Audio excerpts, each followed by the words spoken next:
Hello, and welcome to another episode of the Zach and Tony Show podcast. My name is Zach Finch, and over here to my right is your co-host, Tony Giamichael. And today, our guest is the funny man, all-around nice guy. Actually, he's one of the nice guys. He's become one of my best friends. the bass face, Yep, of Man Called Noon. Mr. Dave Aitken, everybody. Dave Aitken. You guys are too honest. I gotta say, that's fantastic, Zach. That was actually an actual fart that Zach put into the Zach microphone. just farted in the mic. That's fantastic. You're welcome, everybody. That was actually way too good. Yeah. I have no idea how you did that. I've always wanted to do that at a stand-up, Yeah. like at an open mic. But whenever I'm always like too nervous and a little bit shaking, when I'm up there. Hope just like, and it always kind of comes when I am kind of bombing, so I'm just kind of like, and it never comes out like nice and loud. Have you tried? And then people are like, "What the fuck did he just Yes, do?" it's always people are like, "What the fuck is that?" Yeah, you sound good. By the way. Yeah, and I hope that they can't smell that through this podcast. Man, Me either. Or actually, no. I hope that they can. Yeah. I hope. my boss and friend Keith has the worst farts when he can walk past an area and just crop dust you while you're bartending, Ugh. and then you look up 2 minutes later and be like, "What the fuck was that?" Yeah. And then all the lingers. everybody there knows somebody farted. Yeah, I've worked with a guy that had the same problem, and that's horrible because like when you can't get out of the situation, you got to sit there and smell it because you got to be behind the bar. Yes. Yes. And it lingers back there. Yes. Well, yeah. Keith's probably eating that bar food, Yeah, his appetite is all-encompassing, it seems. Let's see. I've seen him eat cream cheese just Out of the container. Like by the yes, spoonful, or like a knife full of it. yeah. Like, or a spoonful of it. Excellent. Yeah, not really. I hate cream cheese. Oh, I love it. Well, I only like it if there's something spicy in it. Yeah. Well, like jalapeno cream cheese. Exactly. See, it's not good for you. That's the issue. That's why I quote unquote hate it. I just fucking love it on a bagel, and it tastes delicious. You ever done like Rotel dip? No, what's that? Nah, it's like more Velveeta. I think you can do cream cheese in it, like a cream cheese salsa. Oh yeah. Like mixed together. Yeah, I'll fucking do that shit. That's Yeah, nice. sure. Now that is nice. The layer dips. I've always been a Usually fan of the Velveeta. layer dips. When people, my ex-wife used to make them all the time. I make a 7-layer dip too. Exactly, It's just that thing. it's relatively easy to do. Yes. And you can bring it to a party. And it's always going to be a hit. And people are just gonna blow up about it. Yeah. Blow up about it. Bread bowls with like spinach artichoke dip too. Another winner. That's kind of a winner. Yeah, that's man, I'm a fat kid at heart, man. I really am. I mean, why's dip got to just Yeah, be a just snack? at Why heart. can't it be a whole meal? Yeah. It can be a whole meal. It can be a whole meal. Dip can. I remember listening to Jay Leno on Bill Maher, and Bill Maher was asking, "They're good." Oh, Oh, here's your other guest for this Hank. podcast is Hank Giamichael. he's a real piece of shh. He's a real grumpy Gus. That Yes, Hank. yes, he is. But Bill Maher was saying that Jay Leno does not like soup. And he was like, "Why don't you like soup? I don't understand why you like soup." And Jay Leno said, "No, you know what? Shut up. I don't even want to answer this." He's like, "Oh, why don't you like soup?" And he was, "Listen, it's someone's tricking you that they're giving you a meal. They're trying to trick you that it's actually a meal. When all it is just water and like spices and in a bowl. You're just having water for a meal." And I was like, "That's such a that's such an old school Italian way of looking at food." It's like wasn't that a Seinfeld episode where Jerry gets a suit from the guy and he goes out for dinner and the Mendy's, guy at Mendy's. and Mendy's. Banna. Bannon.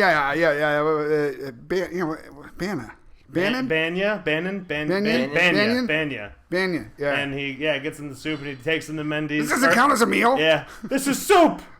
Yeah. You're supposed to get me a whole meal. Yeah. Yeah, because Banya That wasn't the agreement. Banya only orders soup. And he's like, "No, I'll get you to get me the meal some other next time. Next He's like, "No, this is the meal. This is it."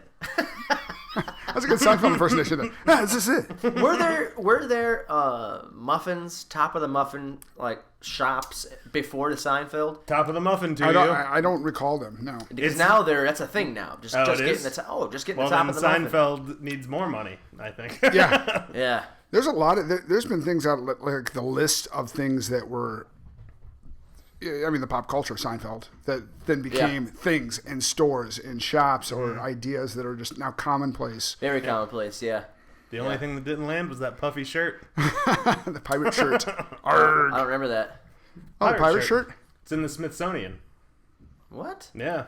The science and industry, I think, one where, they have a whole entertainment section. Archie Bunker's chair is in there, too. Wait. Oh, okay. The Smithsonian, yeah. The episode where it was a friend of Kramer's was a clothing designer, and they got Jerry to wear a puffy pirate shirt, and because she was a low talker. He didn't know what he was agreeing to. That's right. Tony's leaving. It looks like he's trying to get Hank out. Come on, Buffy.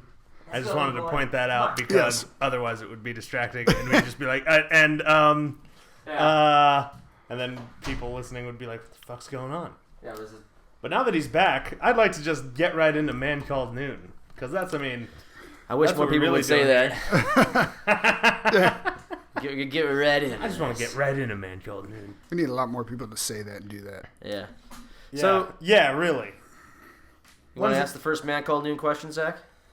Yeah, sure. Dave, when did you join? When you joined the band, was it called Man Called Noon? It was. For like a day. What was it that new? Well, it was new. I mean, there was an album out before Dave joined the band, but I had to change the name of the band because there was a band in Chicago already named The Runaround. Right. So I stupidly, not knowing what I was doing when I first moved to this city, I went and reprinted all the CDs to have Man Called Noon on it because I thought that was something I needed to do. Yeah. And it was such a waste of money. But yeah, so for like a few months it was Man Called Noon before you joined the band, I believe. Yeah. The funny thing, I don't even know if I spoke specifically with Tony yet about this, is we got the show coming up on July 1st at the House of Blues. Booyah. Yep. Excited about being billed as our 5-year anniversary. And that's actually pretty much to the day, the 5-year anniversary of me coming in to rehearse with you guys the first time. That's crazy. Because my birthday's on June 27th, and it was on that day that I responded to an email that at the time guitarist Brian Sonic had put out. And I was just looking to get back into another band, and I saw this email, and I almost passed it over because it was actually kind of poorly written, all lowercase, and it just didn't have it didn't have his ass. It was like, but I'm like, you can smell the weed in the email. Yes, love you, Brian Sonic. Yeah, Brian. How's Colorado going? Sorry, bro. The original lead guitar player from Man Called Noon. The influence listed were, which was also kind of funny. Bands I were into, I think they had Foo Fighters, Bruce Springsteen, Weezer, Third Eye Blind. Was listed as influences. So I clicked on the link, listened to the first song off at the time, the Broken Beaten Down album, and immediately loved it. Yeah. And then listened to the next song and immediately loved it. Listened to all these songs. I'm like, there's some really talented songwriting in there. So I immediately got a hold of them, and said it was a few days later, almost to the 5 years. Well, and the joke is, he came in the minute I saw him, I fell in love. I had a huge erection. It's true. I knew. It's totally true. I said, awesome, great. We were talking, like, he went to school for acting, I went to school for acting, and we had similar tastes in humor, and we both went to college for 5 years. You went to school for acting? Yeah, I got an acting degree. I didn't know that. Yeah. I graduated. That's awesome. Just about 10 years before you guys, but yeah. Where'd you go? I went to Western Illinois University. Yeah. Got my degree in theater. Did the 5-year program, like the super senior. Yeah. Me too. Taught a class my last year because I was there so long. They were out of graduate assistants, so they were like, "Dave, come here." That's so funny. Teach acting for non-actors. I was there in the rehearsal room with Brian for about 15-20 minutes talking before Tony got there from work, and Tony could pick up the story, but we started chatting immediately, and I was like, hey, want to join the band? And Dave was like, yeah, sure. Want to hear me play first? The dude literally hired me without even hearing me play a note. So ever since then, Dave's like, yeah, so we're not gonna hire this person just sound unheard. Sound unheard. Sight. The other 7 guitarists we've gone through since then, it's like, let's listen to how they play first. But I've actually been pretty pretty fickle. Not with the people that have come, because everybody else is our friend now. Yeah. It's like when Nate joined, it was like, oh, duh. Yeah. Like when Manny joined. Duh. And the girls joined, duh as well. And we'll leave it at that. We won't touch the other things. Yeah. I wanted to get right in there. No. We had a guitar player and friend leave us recently, and you've kind of had to do that with a couple of guitar players and friends, because there was another Brian. There was another not Brian Brian Sonic, but he just was. And I experienced this with my band, my original band from back in Virginia. You get to a point in life where, it's kind of like this is the minimal commitment we kind of need, and it's no offense to you, but I mean, and for me it was that was band ending a situation, because me and 2 out of the 4 people in my old band were the ones basically keeping it going and keeping it together, and then the other 2 out of the 4 were like, it's like you're like absent, you're just clearly moving on to other things. Yeah. The minimal thing is so important. Like a few things have to happen, right, Dave? Mm-hmm. In order for you to be in a band or a band that's actually trying to make something themselves, is and you gotta do those things. If you don't do those things, or you bitch and moan about those things, that's when it becomes like a problem for everybody. Sure. It's A, show up to rehearsal. Yeah. B, don't bitch about the money you gotta spend at rehearsal. It's like acting. If you're in it to make money, you're doing it for the wrong reasons. I mean, we want to make money. Oh, sure. But What I've learned about art in general, but especially music or performing, so acting or comedy or whatever, is it is a hobby until it is most definitely not. Yes. So there's a very clear line. You know what I mean? Yes. So even if you're making like $100 a show, you're still probably spending more than that, like getting there, like we were talking about a little earlier. Yeah, people we know in bands that are like My Gold Mass that are in way more successful. I mean, they still got jobs. Yeah, Greta still she still waits tables, and Jack still does his thing. But yeah, I've tried to explain, like a band is such a weird dichotomy of a family and friendship. Family, friendship, job type of thing that unless you've ever been in one, you just don't fully grasp. Even as an actor, you do a play. Yeah. Well, you do a play and you kind of rehearse for a month, and then it's done. And it's well, done. band, And then you're constantly rehearsing and constantly building and booking shows, and you have this family with them in the brotherhood, and you have to get along. Yes. And sometimes you don't, and sometimes you don't have to. But from my experience, working with your best friends. I mean, I know we're very close friends now.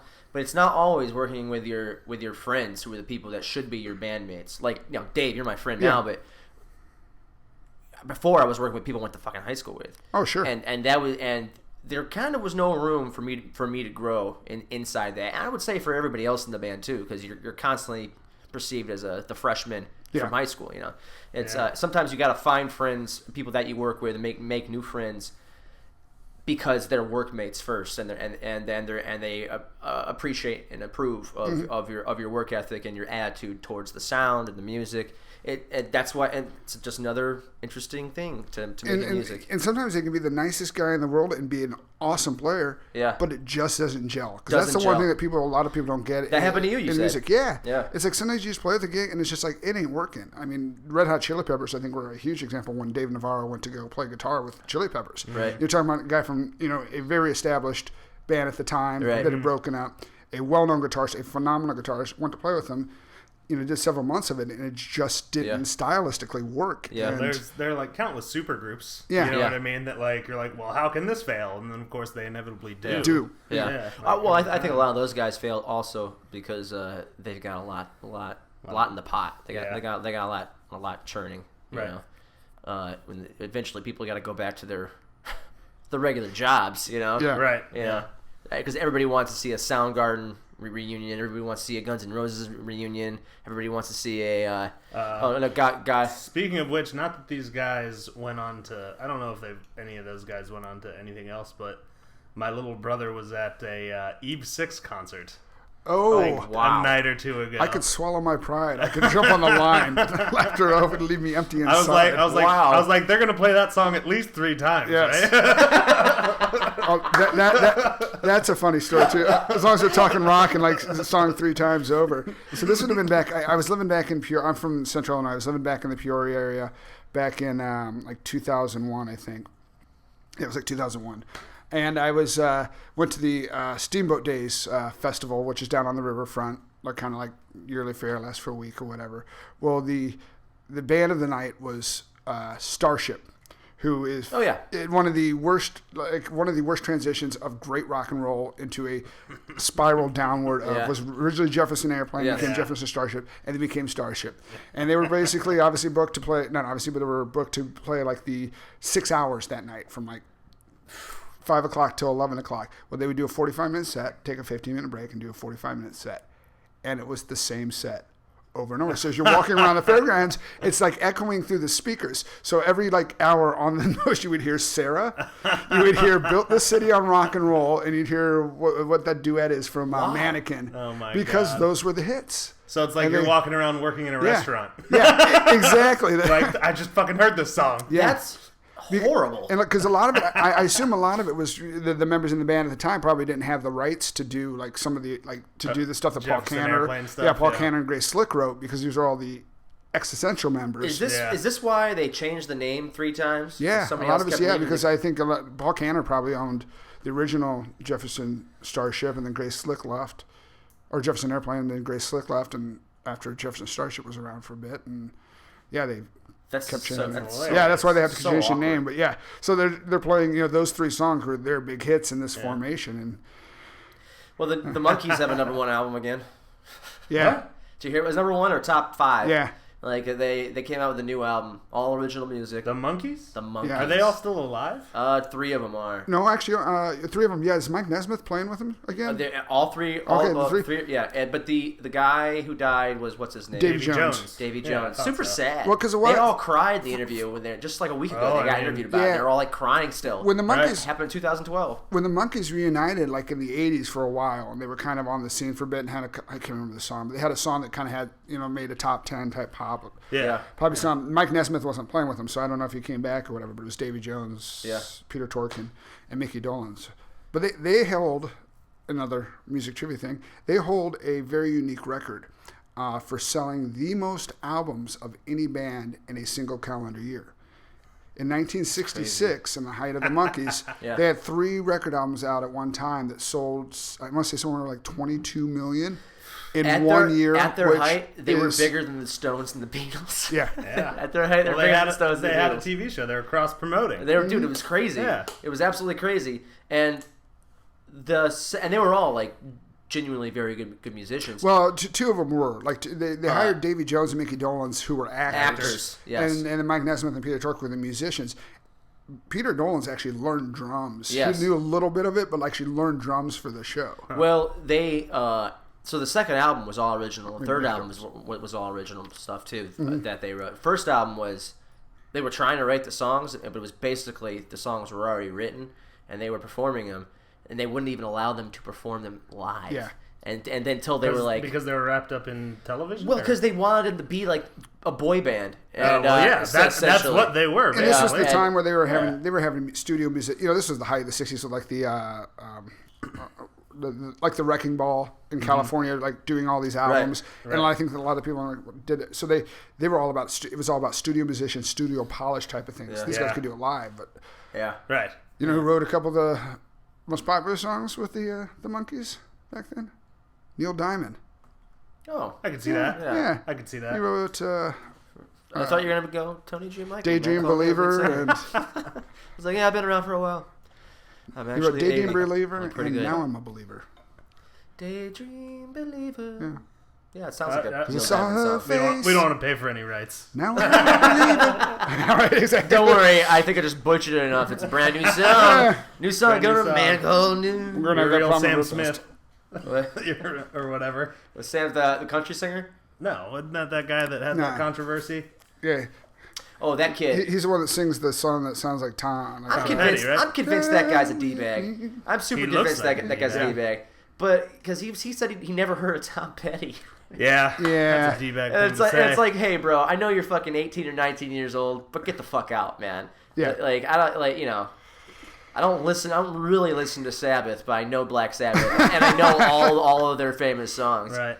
But also I kind of don't think the song sounds like a Tom Petty song. I don't think the song sounds like a Tom Petty song. I don't think Tom Petty should have sued him. But I also think I think it totally does. As soon as I heard it, that was the first thing I said. Yeah, I did. I remember you saying that. Won't back down. Yeah. How does his go? Stay with me. Won't you? It's the same chords, and he uses the same. Stay with me. Yeah. I don't know the rest of that. Stay with me. It's not as catchy as Don't Back Down, down. But he did the same, like, I think it's rhythmically very, like... It's exactly the same his voice rhythmically, was, but I also think it's also the exact same chords. Yeah. But the other thing is, listen, I haven't written a song that hasn't had a chord progression that just like a song used in any fucking top 100 song every single year, you know? That's always a discussion. I mean, there's only 12 notes out there, man. Yeah. You can only put them in so many different orders. I mean, Yeah. And, you know, it was a Pablo Picasso that said, what is it? Good art is copying, great art is stealing. Yeah. Yeah, I think it's something you don't want to take directly and re-record.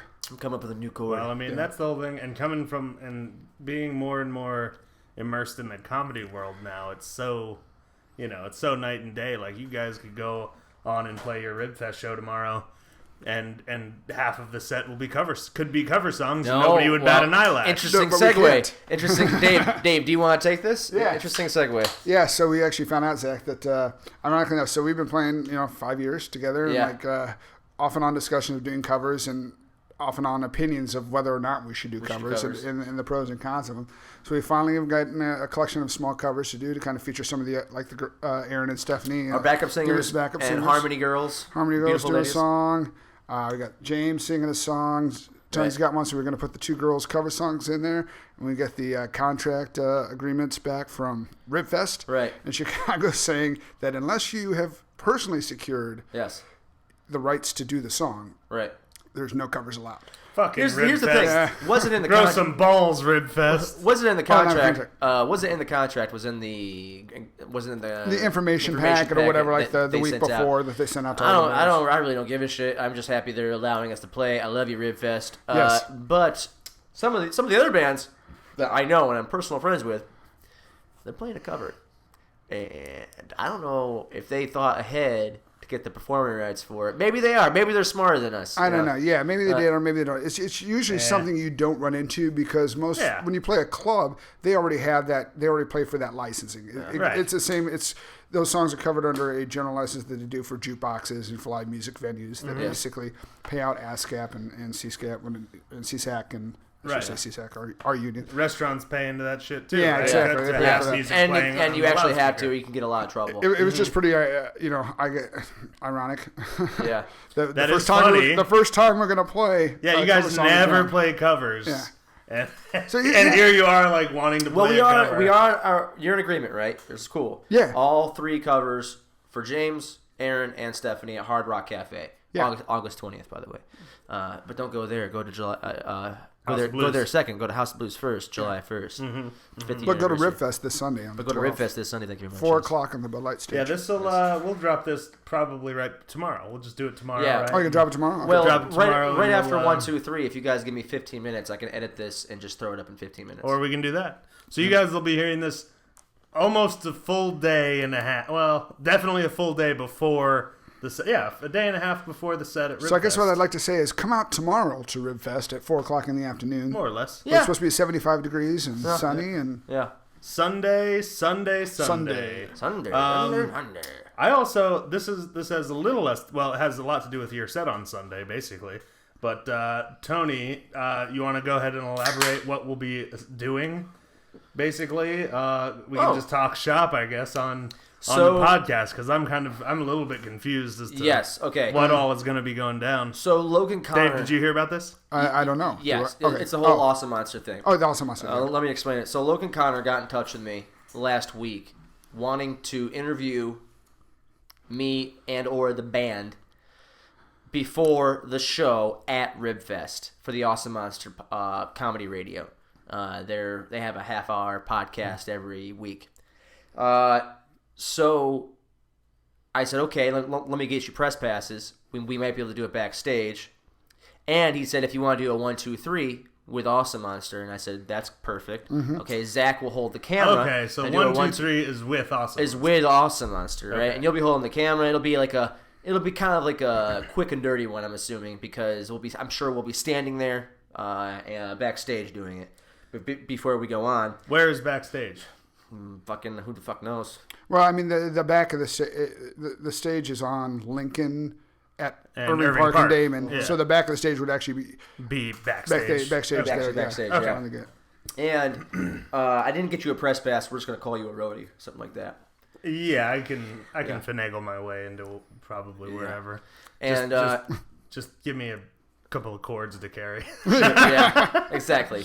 And but he so we're doing that, and then on top of that, he's gonna try and get some video of us after that of the show, and he's gonna try and get a line out so we can get the actual audio. If that doesn't work out, whatever. If any of this doesn't work out, I'm kind of like whatever. Okay. But me and Nate, our keyboardist, is gonna be there at noon tomorrow for the interview, the actual Awesome Monster interview.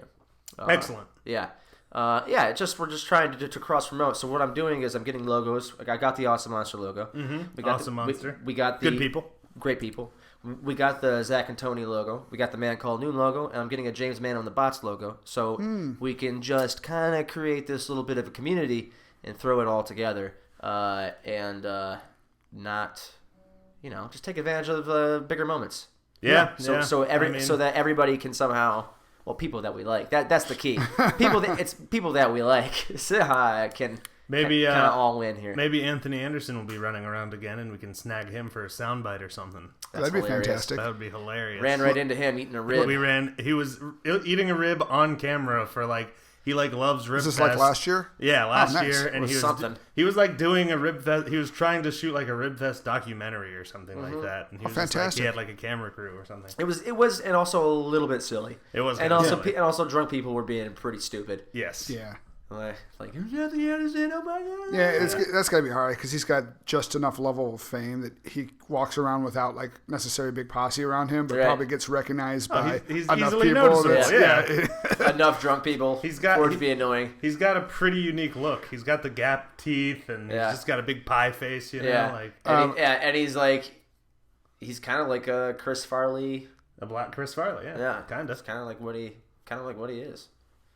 Yells a lot. I was talking with my buddy Curacello the other day. We were having a beer and talking about like level of fame, and I was bringing up I think it was who was it? Me. Patrick Manley, the long snapper of a long time for the Chicago Bears, and he was used to be on a radio morning show talking about how he has such a comfortable level of fame because he's like he can walk down the street. Most people don't know him. They might look at him and be like, "Well, that's an awfully big guy because he played professional football." Yeah. But then the people that do recognize him know exactly who he is. Yeah. Right. And I said, I'm like, that's the kind of fame I want. I want to really kind of walk down the street as a musician, not really get noticed that much. But if someone knows me, they really know who I was. My buddy Curacello's like, of course it's going to happen to you. You're the bassist. No one's going to recognize you on a regular. Yes, but you are. Who were we talking about this with Matt? It was Matt last week. You're probably the most fun person to watch out of the band. Yeah. I mean, Tony's going to get the most attention just because he's front and center and he's singing. Yeah, I'm super famous. Not to mention you're famous enough to get recognized on occasion. No, I'm super famous. It's really awkward. I wish I was so less famous. It's just such a hassle to go outside. Always got to wear sunglasses. Always got to wear a hat. No, I'm kidding. Scarf. Even in 90 degree weather. Yeah, Dave is definitely the most fun to watch on stage. It's the bigger the stage, the better it is for Dave. Because Dave is also the goofiest person I ever met in my entire life. But that's actually, I mean, it's pretty cool. A lot of people will get a big stage like House of Blues and like don't take advantage of it. No, I wasn't worried about that at all. And that was really, I mean, or James too. It's Dave and James. It's kind of like a tie. They're both extremely goofy and don't care how they necessarily come off because they're just going to have a good time, and then that's going to translate to the audience. Off. I think that's kind of I try and that's always been kind of I don't know always my thing, but I'm like I try and be aware of that. Plus, it's just great to keep everyone else active in the band, and not other people aren't, but like to engage with everyone when possible. Remember to have and fun. Kind of, you're kind of locked to the mic most of the time. Yes. You got to be there singing. So you do that. I'm like, I feel like that's Josh is locked behind the drums. Nate's locked behind his keyboard. The girls are locked to the mic. The one thing I can do. Yeah.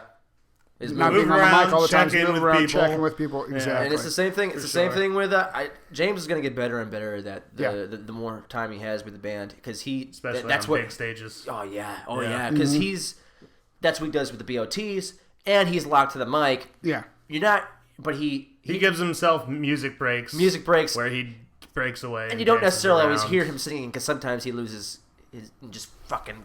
James Mano's out, and you're fucking watching this fucking beautiful lead singer do crazy stuff on stage, but then who gives a shit? That's part of his fucking persona, man. Yeah, and I'm looking forward to the show with him on that level, because now that we're not like a 13-piece anymore, we're down to like a 7-piece. Yeah, he'll have more stage to move around, more freedom, and he knows his parts better, and like everything's not that he didn't before, but like it's just a much more comfortable situation. I honestly think come October at the Metro, he'll be. I think it'll be by the Metro. He'll be more solid, and because I think he's a little afraid of stepping on people's toes. Was House of Blues his first show?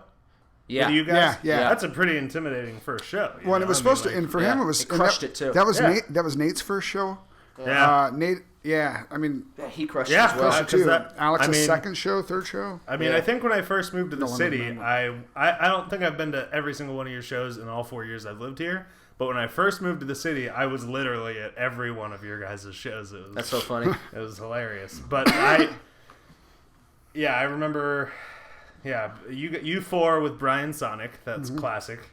And then Brian went to the Army. Went into the Army. And then you had that new Brian, which was essentially like that version 2.0. Yeah. Actually, better guitar player, larger pit stains. It's as if Brian Sonic had to stop smoking weed and took up drinking and started a family. I gotta get a lot better at guitar. Yeah. Sorry, Brian Crowther, I'm just busting your balls. You're a good man. If you ever happen to listen to this, dude, he was hilarious. I liked him. Of course, Sonic's my favorite, but that's a personal thing. He's just a really good friend of mine. Yeah. And then after that, it was fucking. It was just the three of you. Did the three of you do any shows? We didn't do any actual shows, did we? We were considering a couple of them. Writing an album. We were writing the album and rehearsing a lot. And this will be a nice segue into our review section, which we can review the new Man Called Noon album. But I think that I remember that I didn't know if you'd done any shows, just you guys or not. But I remember Tony, who lived with me at the time, that he was writing a lot of songs that are on the new album. Yes. I remember he was writing the melodies so that they would be bass heavy. Yeah. You know what I mean? Because you guys were down a guitar player. Right. Bass was going to carry the melody, which I personally love. I think it's a great idea. I know in the BOTs, because there's just James and Donnelly, and then Liz picks up keyboard now. Right. Donnelly's got to carry that tune like most of the time. Well, there was bass, so. Another reason was because I discovered writing the songs is that just if I'm just recording the bass and I record it on a garage band, it gives me a lot of freedom to work with a pop melody. Sure. And I can just explore a lot of bullshit, a lot of shit. Let me say that, and then nail on something. Excuse me, hit the mic there, and then nail on something. You were a little intimidated by that. I thought you were. I don't know. Can you remember that? Because you, and I'll let you explain. Because I remember you thinking, well, I wish there was a guitar there. I wish there was a guitar there. And I was like, yeah, that's cool. But I was like, I always appreciate the sound of just the bass and drums. Sure. I always appreciate that in pop music, especially. I know we tried to hit that this album, but. We was still like a rock pop album, not like necessarily a pop album. Yeah. And but I like a big booming bass and drums when in a melody with harmonies and stuff. I think it comes off really catchy and yeah. For me, I think initially was I don't know if it was intimidated, but like because don't get me wrong, as a bassist, I love a big booming bass and a lot of bass line on it. I think initially I was a little afraid of this. getting too many songs that were just bass and drums or too many parts of songs. Right. Starting off every song, which we don't and didn't. But there for a while, we're discussing, working a way around with only 3 of us writing, of trying to find unique ways of doing it, of not wanting it to just be all bass all the time, and hearing it differently. We also don't, like a lot of bands might, we don't record a lot while we're practicing. Yeah. So as we're doing it and writing these songs, you hear it one way, but without listening to it, we really don't know what it's sounding like until we get in. So it was a little more of, I think, of that, but. Ultimately, I think we got a good product out of it. I think we did too. Another thing that we did is, I was always worried about it. I like taking time with the song. We took a lot of time. We should have went to the studio maybe sooner. But what I liked that we really listen. You can't polish a turd, but we can make a turd real smooth. Yeah. And so maybe we don't write the best songs, but I think we and that's just. Well, I think you're undercutting yourself. I am. I don't want to say because I don't want to say we write great songs and on the mic here, but we got really comfortable and we got their. Pardon me. Got what they needed to put into this to each and every song, and then we had enough time to be like, we should cut that part, or we should add this part, or we should take this part and put it over here, and it gave us time to really polish the songs out. For sure. And I also like the fact that I saw that at the beginning, and I remember the songs getting stuck in my head because you were walking around like singing them or humming them or whatever, and I felt like the first couple times I heard them, they sounded great completely stripped down. Like if it was just going to be the bass with a couple of plucks of a guitar string here and there and some and the drums, they would be great and catchy and wonderful even then. But the fact that you also layered on top with all that time these extra musicians, it made everything pop even better. It was crazy. Yeah. The girl voice. Yeah, Tony has a unbelievable talent for writing melodies that are catchy and stick in your head, man. Yeah.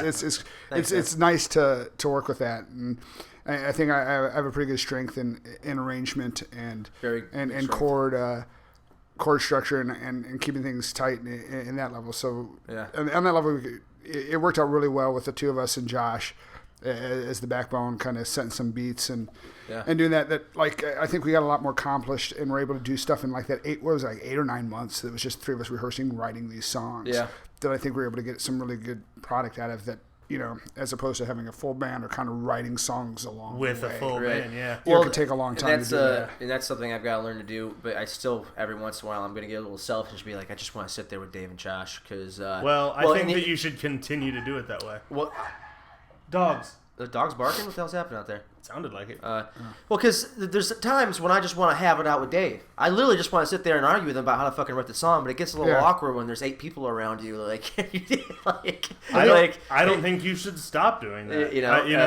But it's still, you know what I mean, right? You know what I mean. And it happens when it's just me and you. It happens and then the song's done. Because we're very comfortable with each other when it comes to arguing our points of view and what we think is right. You guys aren't going to get butthurt. And we're not going to butthurt. Yeah, exactly. So, which is a great working relationship. In fact, I get overly concerned if anybody is I get overly concerned to make sure right.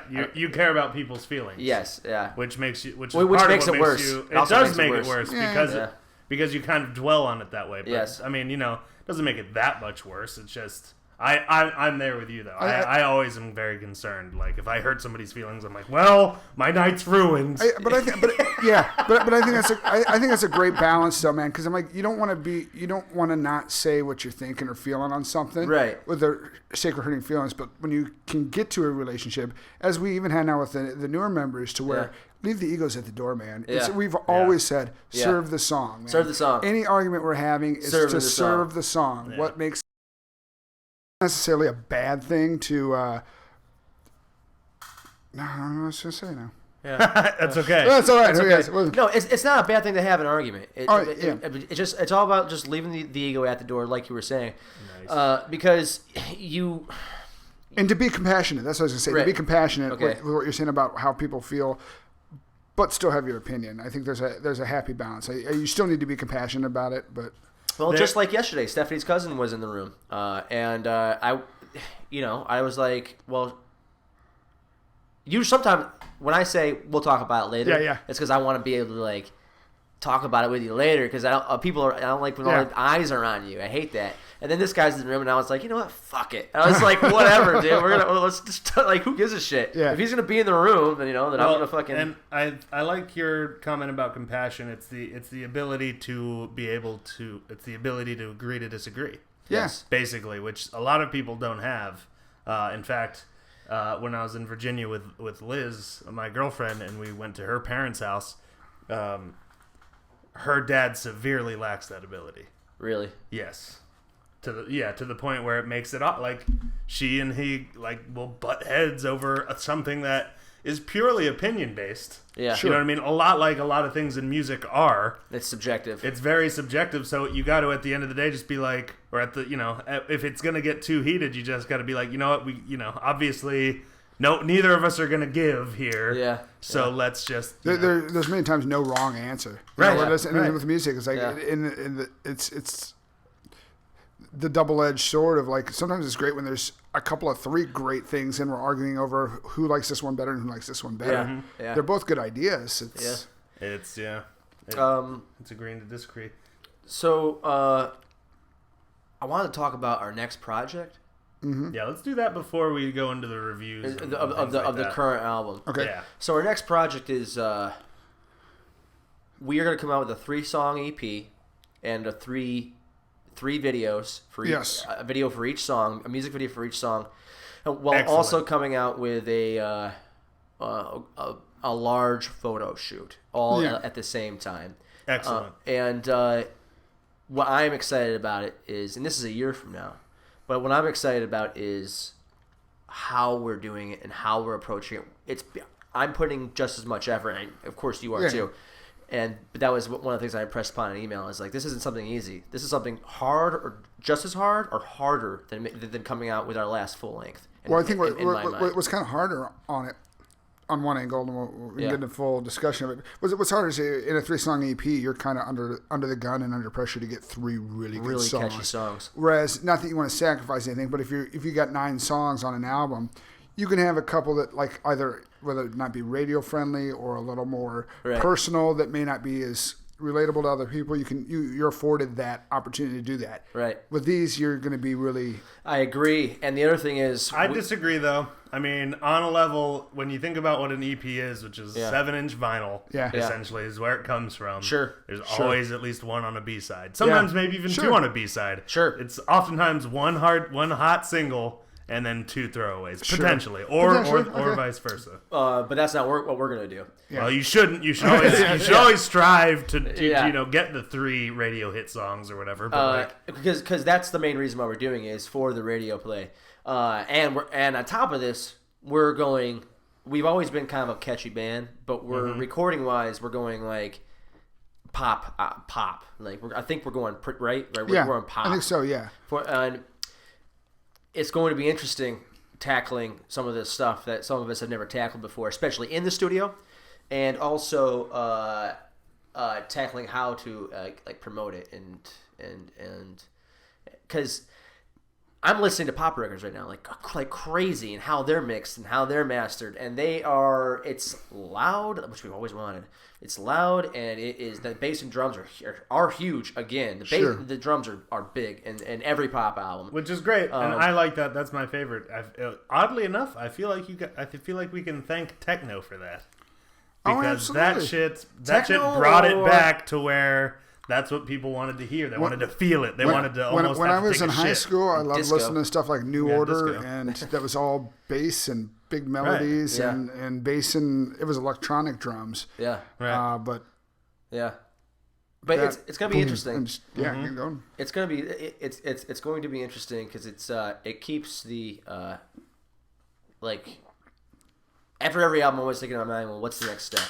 What step are we gonna hit to make us to like now we're playing large venues. Now we're a local large venue band. Like that happened to us. Mm-hmm. It's like now where do we go? Well, we gotta naturally, I think, conquer the internet a little more than what we had. Yeah, and it's a completely different beast these days with how the music industry, Yes, as you all know, I was actually is gonna ask you. approached and how it's looked at, obviously in the largest part to the internet. And the time afforded and or the success of albums were a lot better. But I think a 3-song EP kind of goes more to the heart of the instant gratification crowd that people are in now. Yes. Give them videos. Give them something to see. Yes. Yeah. Give them something to hear. Yeah. And hit them often and hard Yes. as much as you can. So that's actually, that's kind of what I was going to ask or bring up and on some level, but you've always written full-length albums, basically. I love to write lyrically. I love to write. And so stories. I like to write stories. And so a 3-song EP is a different step for you. And I know him throughout his musical career, basically. Right. So, but yes, like you said, people just want new shit all the time. Yes. They don't want to have to wait 2 years for another 10 to 12 songs. Well, what they want especially is, in my mind, and this is what I was talking about with Dave and Nate and Josh, is content. So here we are having a podcast, the Zach and Tony podcast. If people want, they can throw this on and listen to this and learn about Man Called Noon. A bit touched, right? Right. So I'm constantly doing stuff outside of Man Called Noon, this included, a bit touched, right? But always cross-promoting. Always cross-promoting. Yeah. That's a big key, always cross-promoting. But then we had the 1, 2, 3 podcast, 1 Man, 2 Beers, 3 Questions, which is a video podcast and specifically it's for by far Man more Called popular. Noon. Yes. It's by far the most popular thing that I'm involved with. Yeah. This is the most popular thing I've been involved with all day. So I spent an hour at the DMV. Yes, guys. the DMV is not very popular. Right. It's not very popular. Holy shit. But yeah, so we have that. We have a bit touch. We have the Zach and Tony podcast. We have the 1, 2, 3 Man Called Noon. We also have Man Called Noon the band. We have James Man and the BOTs. We have Awesome Monster Radio. We have the people that we work with constantly. Various plays and shit like that. Various plays. Liz Chittister constantly coming in and out. So it's constantly cross promotion and constantly putting out some form of content to keep people aware that you're there. In my mind, and I just started to tackle this, and I've just started to get very excited about the future of all of those little things and all of those little things coming together and being one. And everybody succeeding off of hard work. And if one person makes it, then it kind of does make it so that the other person does make it, you know. Mm-hmm. So go ahead, continue. I was going to say with what Zach was pointing out with you writing full-length albums and having those storylines, it's not to say you can't do that in an EP form. Sure. And it's not to say you can't do that how we talk, because ideally, Zach, we've talked about doing like basically 3-song EPs that then collaborate into an album. So there's nothing to say that, in the style of whether it be like Green Day's, Uno Dos Tres, or, the collection of songs that were Johnny Cash's of Love, God, and Death. Sure. That you can't have an EP of 3 songs about day 1 or story 1, story 2, story 3 that all come together. But if we don't, Cambria. We don't. I'm not. If we don't do that, if we don't do the 3-song EPs come together and make one album, I'm not gonna care. I don't need the full length story. Sure. I don't right now. I don't. I mean, we can always tackle that. That can always be another project. It's always in our ability to do that. It'll always. I believe it'll always be there. But I like. But idea. I am having fun. I like it too. I am having fun writing. Trying to find. Right now, I'm writing myself into a loop with this song. I'm trying to find a loop out of it because it's extremely. This new song is extremely catchy. And the melodies, I think, and the chord progression and everything about this song is, I think, it's going to be our catchiest and it's our best song ever, to be honest with you. And it can still be catchy with catchy melodies and a catchy hook of words. But it still comes. Right. Your strength is coming in your storytelling and this. Right. You can still tell a story. But I don't necessarily need it. I just don't want it to be corny. Yeah. So I don't necessarily need that to add that strength to this song, and I'm fine with that. I'm totally fine with that. I'm dumbing it down a little bit and just kind of keeping the metaphors pretty simple, which is fine with me because this is the next step. Like in my mind, I want to make these songs very approachable, very easy for a DJ to listen to in 10 seconds and go, oh shit, there it is. We're gonna play that fucking 100 times today. But yeah, I still don't want to make it too dumb. Sure. I don't want to make it too dumb. Yeah, I mean, I don't think you could. Definitely don't want to make it like this podcast. Yes, pretty Farts and burps. Farts and burps. Well, you want to do the review? Yeah. Do you want to do the review first or the current events first? Which is the current events? Oh, your Ribfest. Ribfest.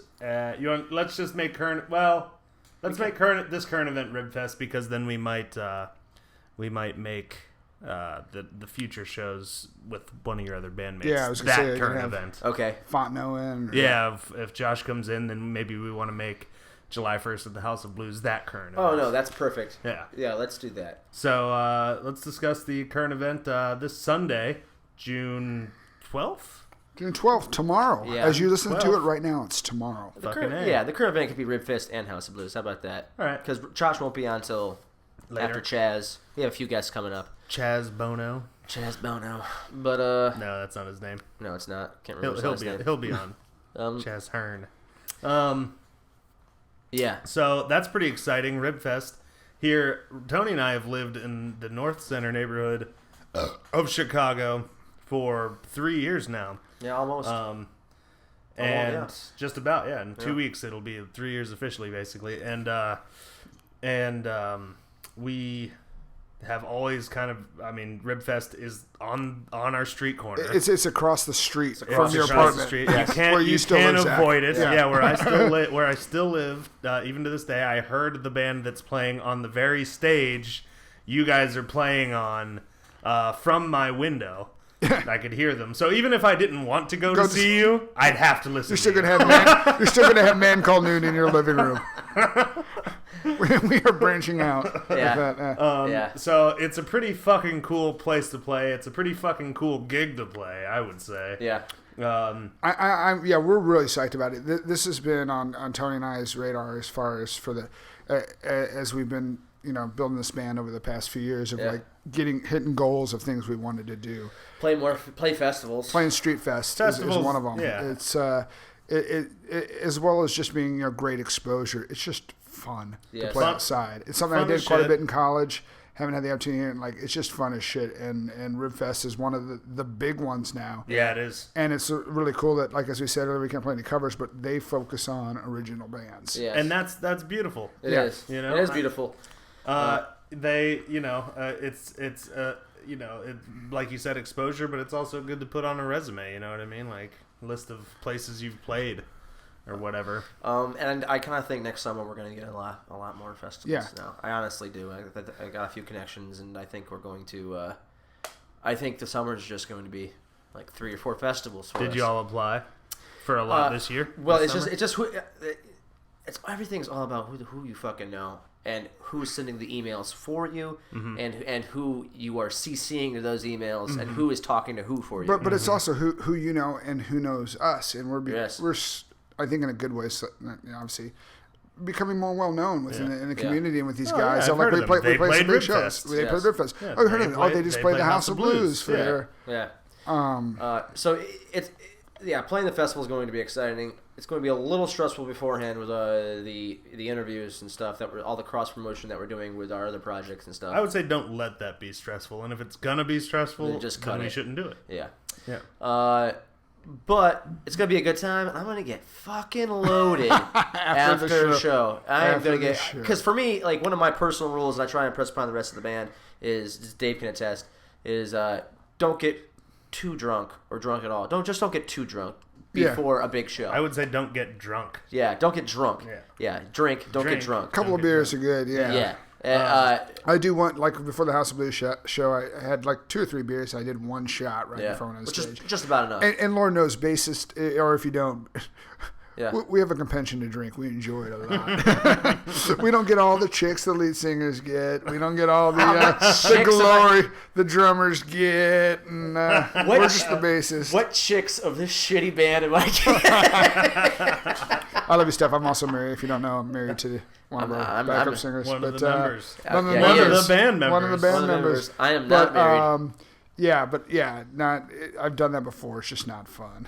Yeah, well. But after the show, get up there drunk. Oh, get up there drunk. Get up there drunk. You know? Oh yeah. Well, I've had one show in particular with Dave, where he's willing to Jaeger, and it was when we first started playing.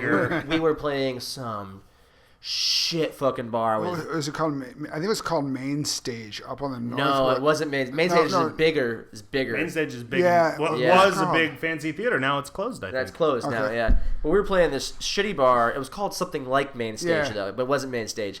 Main Stage was kind of legit. Yeah. Yeah, I saw Dave Attell at Main Stage. Yeah. Oh. Yeah. And but there was no shit, 2 people in the audience, and one was our drummer's ex-wife. So and that was it. And we were loaded.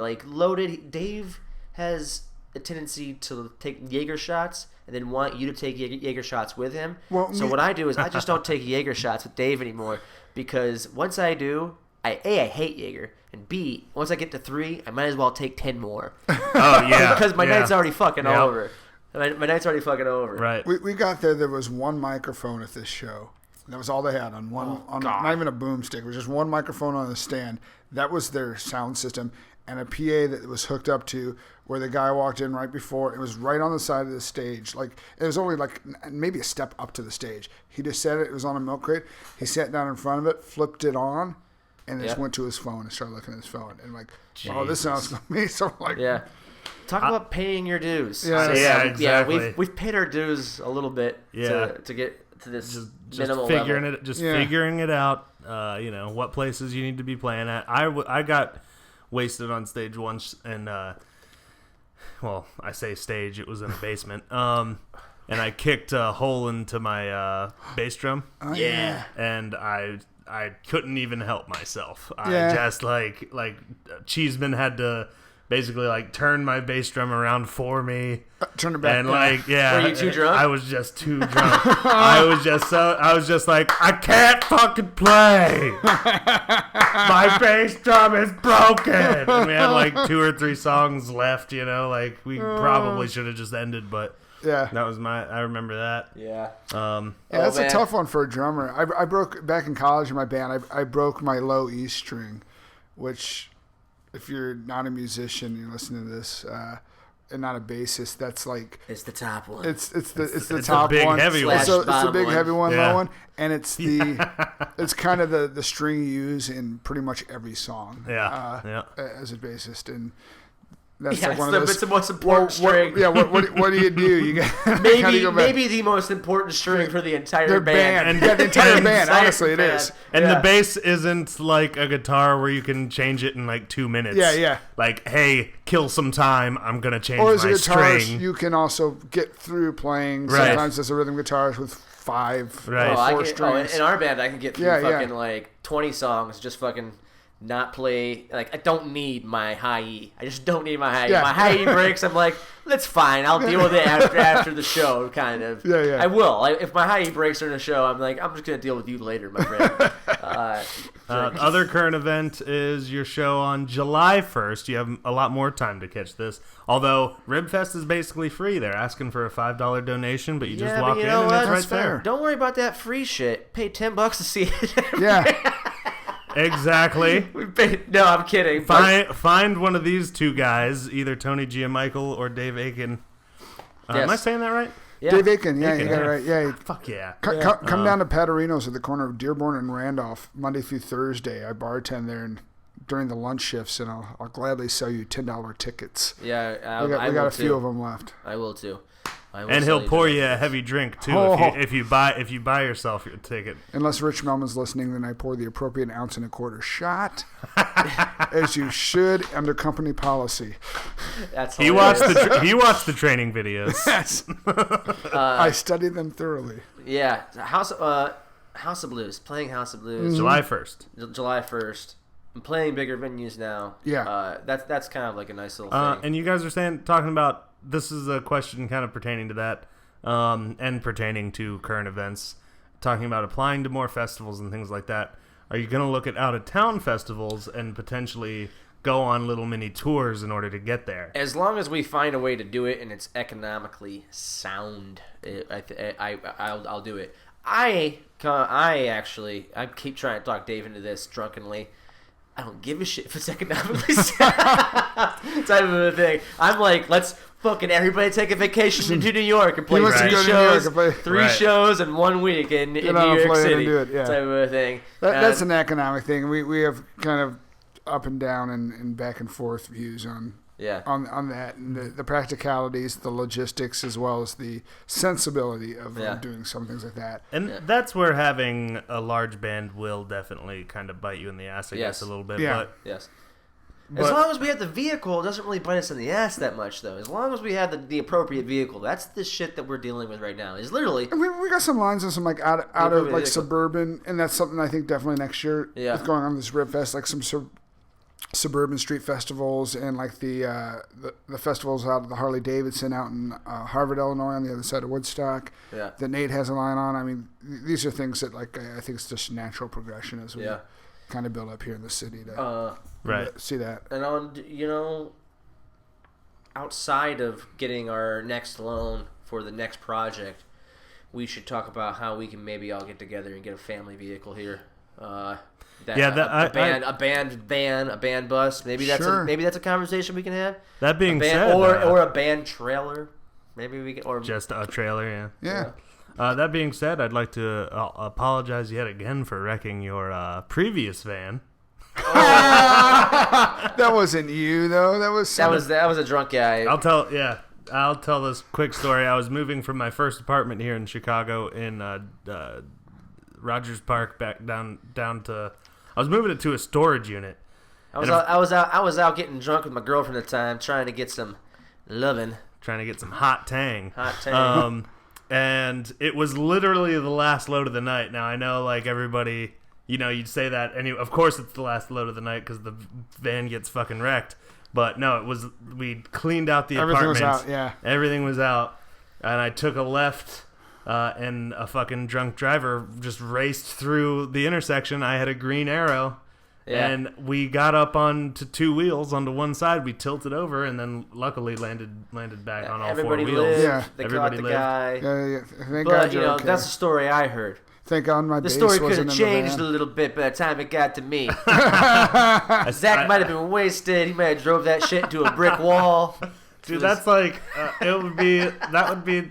Like I would really hate myself then, but it was just like, are you fucking kidding me? This one. Of course, because actually I gave him. I always have this issue with my own personal vehicles. I'm like, fucking be really careful. I always get people like stern conversations about whether it's my couple trucks I've owned in the van, and then of course I'm like, just be really careful. It's all be really careful, dude. And I can't remember what I told you, and then. Probably that. I literally said, don't get in an accident. Oh, yeah. And don't crash it. And then, sure enough, he goes, Tony, you're going to think I'm joking. I'm not joking. This is not a joke at all. You were saying something like that to me on the phone. And he was like, all right. All right. Yeah, I'm hammered. Yeah. Yeah, but actually it was totally fine. Because the van was a fucking money pit. That van sucked.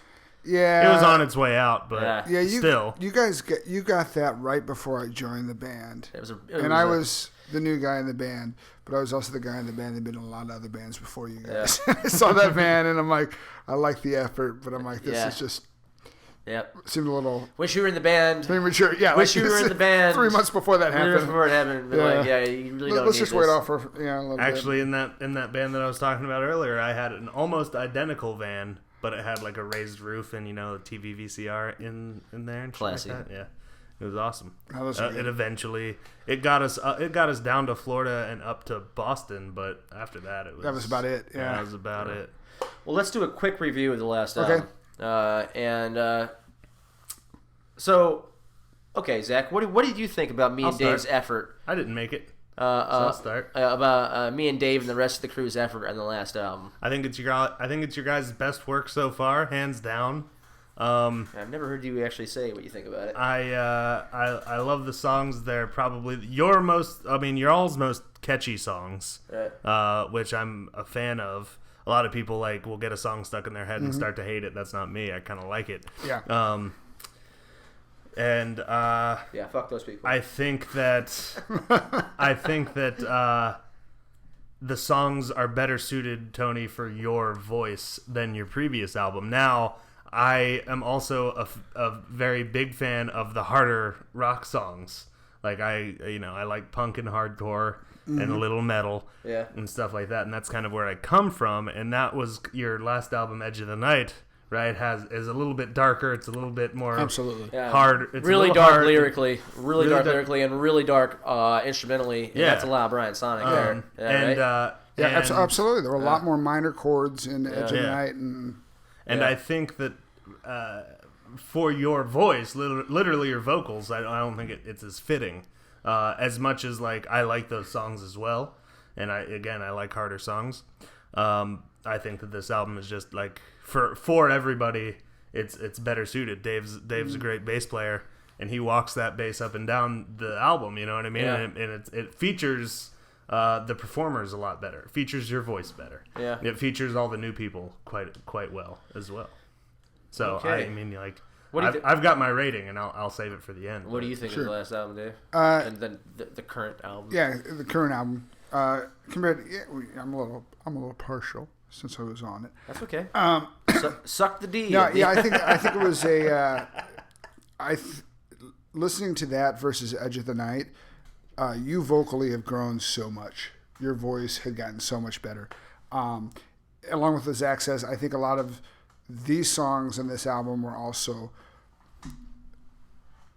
recorded in keys that were better for your voice, either because you wrote the chords, or other because you wrote the chords for yourself, or you took chords I was working with and were able to kind of manipulate them into. Or you guys changed the key to what for you me. did. Yeah. Whereas I think maybe with Edge of the Night, we kind of wrote music parts, or I say we. I came in kind of halfway through that music thing. You and Brian are like had put chords that you were singing, maybe parts that were a little more out of reach for you. Yeah.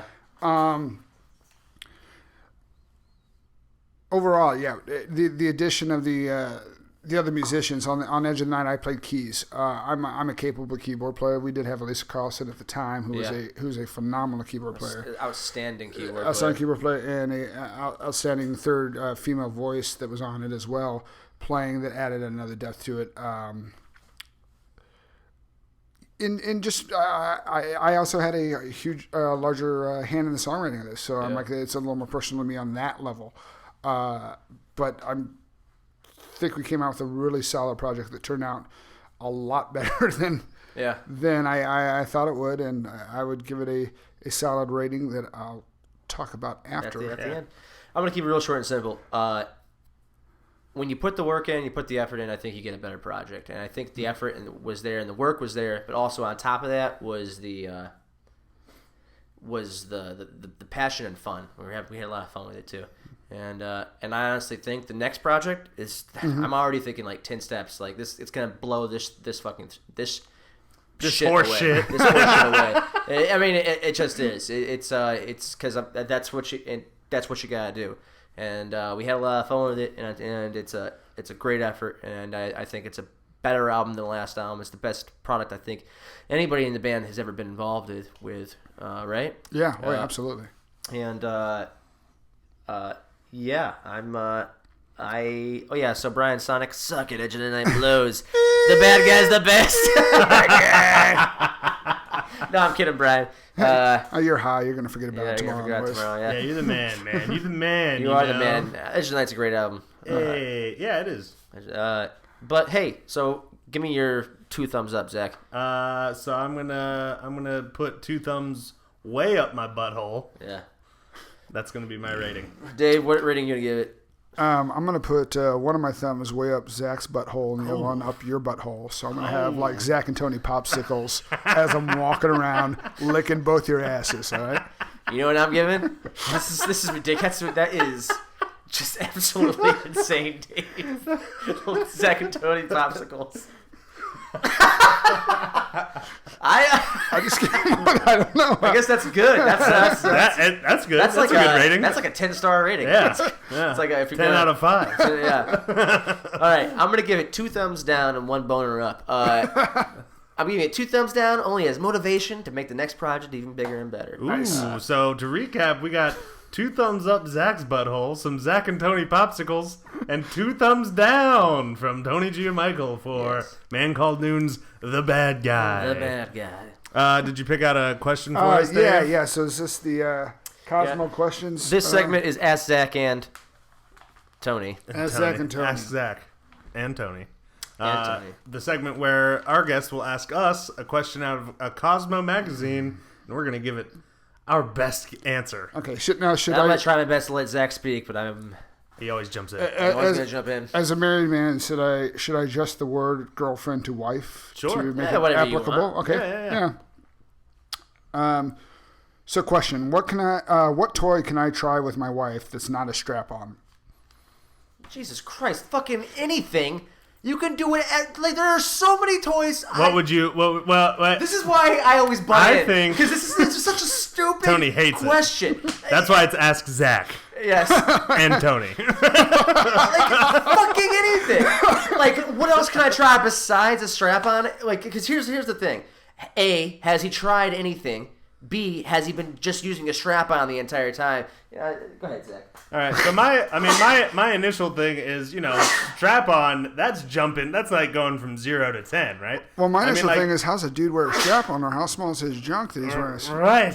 Yes. Where did you? Why are you even strapping one on? But I would say my first go-to would be massage oils. You're gonna want oils or lotion, right? Hey, Simple, logical fucking step. Hold on. You want to hear something crazy? We're being three small, chauvinistic-minded men, thinking that like it's a man asking this question. Yep, you're absolutely right. Oh, it's a woman. Well, did they state? No, it is a state, but it says. I mean, I assume it's actually two women. All right. Not that we say Never what mind. toy can I try even hotter with my girlfriend that's not a If strap-on. it's two girls, it makes sense. But if it's Yes. just if it's some dopey guy, that's Sure. what I'm saying. No. But yeah, even if it's a dopey women. girl. I mean, like.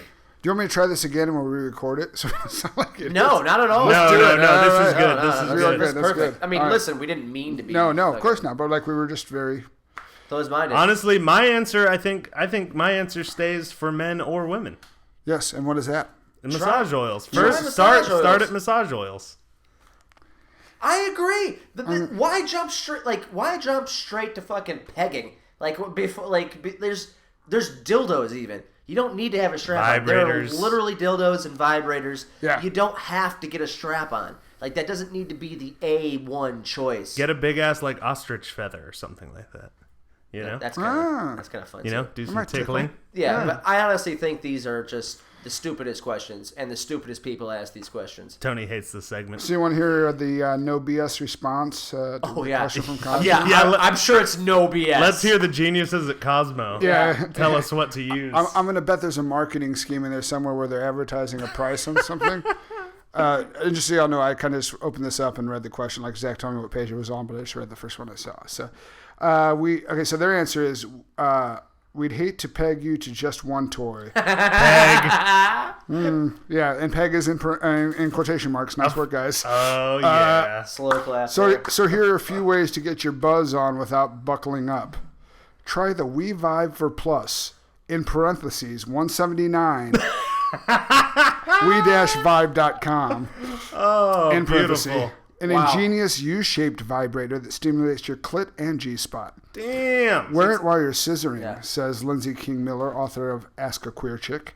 And you both get clit action. Yeah, we were chauvinist, this is just- sexist yeah. pigs. This is- We're but- chauvinist, sexist pigs. We were. But this is just a giant commercial. Yeah, it is. It is a It's giant just a commercial. big. It's a commercial in article form. Oh, but it gets better. King Miller also, I'm guessing it gets better because it still goes on. King Miller also suggests was it Stronach Eins? Same company. $190, from us.funfactory.com. A handheld internal vibe that thrusts to 10 different rhythms. Jeez. Use it while you go down on her, King Miller says, and she'll thank you when she's capable of speaking again. Hell yeah, she will. Damn. Cosmopolitan. Look at that. Cosmopolitan. Fucking A, Cosmo. So yeah, if it's two girls, yeah, I understand it's two girls, but still, you don't need to jump. If you've never used a toy, and they're Start asking, with a little what vibrator other toy situation. should I use? Why would you just jump straight to strap on? Yeah. When there are you could go through levels of this shit. If you want to jump straight to strap on, that's fine. Do you think if you're But the jumping question's straight to stupid. strap on, are they also struggling with gender identity? Maybe, but if you want this to go straight to a strap-on for these people, I've never had a strap-on used on me, or have you used a strap-on. But if you want to, perfect. Go ahead, jump straight to strap-on. You're comfortable with it? Well, she was saying asking for something else besides the strap-on. Yeah. But if you're already at strap-on, like, do you want to go even further, more intense, like anal beads, which isn't even. I've never, or something like that, or do you want to back it off? Do you want to be like, I strapped it on, and I'm not in the best shape, so actually strapping it on and doing the humping, it really, it takes a lot out of me. Well, so I want something. Maybe Cosmo didn't get it wrong then, with starting with some more simpler type of vibrators. Oh, I don't think Cosmo got it wrong. I don't think Cosmo got it wrong at all either. It was a big commercial, though. Yeah, it was a big commercial. All right, I've calmed down a little bit. That's good. I just think people are so stupid. This is definitely not your favorite part of the... Well, I just think people are so stupid. It's just like, yes, there's other stuff you can use besides a strap-on. The next magazine I get, it's going to be a men's magazine. I think it's going to be like a Playboy. I'm going to get just as angry at that. I'm going to get just as angry at the men's magazines. Because it's the exact same shit. It's the exact same bullshit, yeah. Well, that's it. Let's go through the plugs. I mean, I already know what you guys are plugging, but Dave, we'll start with you. I'm gonna plug tomorrow on June 12th at Ribfest at the corner of Irving Park, Damon, and Lincoln. 4 p.m. Man Called Noon on the Bud Light stage. South stage. $5. Yeah, $5 suggested donation. 75 degrees and sunny. Fucking A. Beautiful day to be outside, man. Just perfect. I'm gonna plug House of Blues July 1st. Man Called Noon 5th anniversary show, Cardinal Harbor CD release show. You get to see band friends and great bands within themselves. Band called Catch with Tim Frank, wonderful human being, booked a lot of shows for us, and also a great band. Leo Kidd, we played with him before, wonderful human being, great band. And in the opening band is Tyler Embry and the Ghost Review.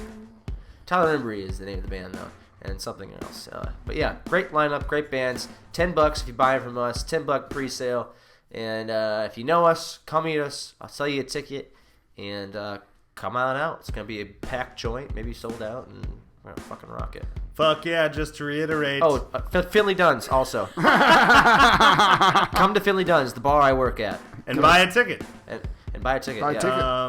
So you get your tickets for House of Blues on July 1st at Petterino's downtown, or Finley Dunn's in North Center off the Paulina Brown Line stop.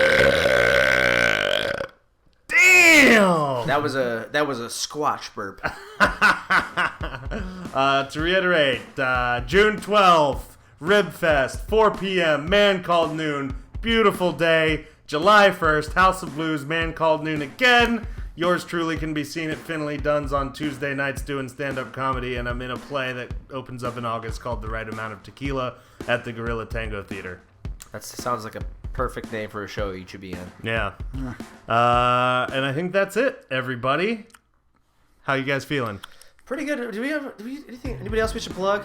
Lots of things. Liz Chittister, James Benham, the BOTs, yes. 2 other musicians, and 2 other musicians. Awesome Monster Comedy Radio. Always listen to them. The neo-futurist, our good friend Trevor Dawkins is always there. Yeah. And let's plug the Dreamers. Former guest Kelsey Jorison. I'm gonna plug some actors. Mike Hamilton, Joseph Saltani, Mike Hamilton, Rob Fenton, Brian Garland. These are good people. Fucking watch them wherever they do. Yeah. We're good, right? I think so. Rob Wilson. Rob Wilson, comedian, actor. And try out some sex toys. Go for that U-shaped vibrator and go on to Pornhub.com. But use some logic. Don't ask fucking stupid questions. Idiots. There are other toys out there besides strap-ons. Fuckers. All right, love you. Right, bye, love you. Fuck it.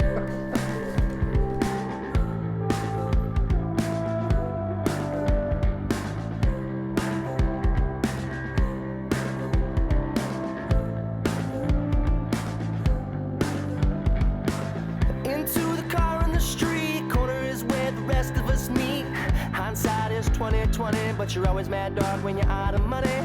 Before we get to the door, how long drag of smoke till I roll?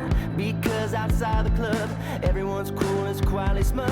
Oh, come on, let's just dance. dance tonight, because everyone